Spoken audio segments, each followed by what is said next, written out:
Anyone who says they've never failed at anything is either lying or they've never done anything worth noting. Failure is a necessary part of success, but that doesn't mean it feels great. Honestly, the stories of people who let their failures get in their heads and totally derail them, well, you could write a whole book about it. Here are 3 steps that you can use to move past any professional or personal failure in a healthy and sustainable way. Roll that intro.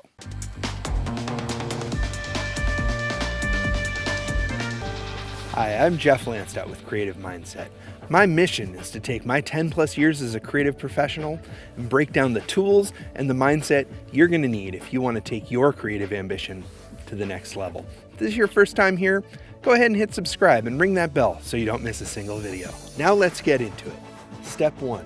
Allow yourself to feel the failure in a healthy way, but set a time limit for yourself. It's okay and perfectly normal to feel a bit of a sting when you fail.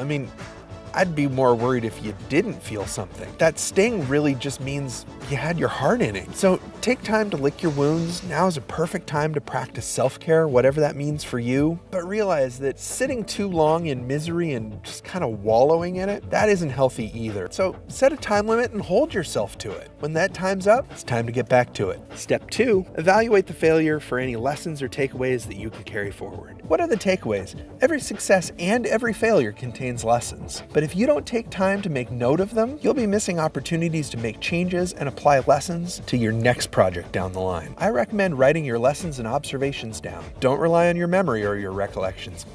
You're gonna forget. Bonus tip. Having things written down gives you the ability to go back and look at things over a broader time scale, which gives you the ability to go back and notice bigger patterns and take away broader lessons. You're gonna get much farther, much faster if you do this. Step 3, get back at it as soon as possible. Just like Newton's first law, a creator at rest tends to stay at rest, and a creator in motion, well, tends to stay in motion. So don't sit around, because before you know it, 6 months or a year is gonna have passed, and you won't have gotten anything done. I've lost months, even entire years, to not obeying this rule. It doesn't matter as much what you're doing, just as long as you're doing something. So don't overthink it or second guess yourself. Just start the doing and trust that eventually momentum is going to lead to success. Speaking of momentum, all the momentum in the world isn't going to help a bit if you don't finish what you start. Go check out my video on that right over here. Always remember, you matter and the world needs the thing that you've got to offer.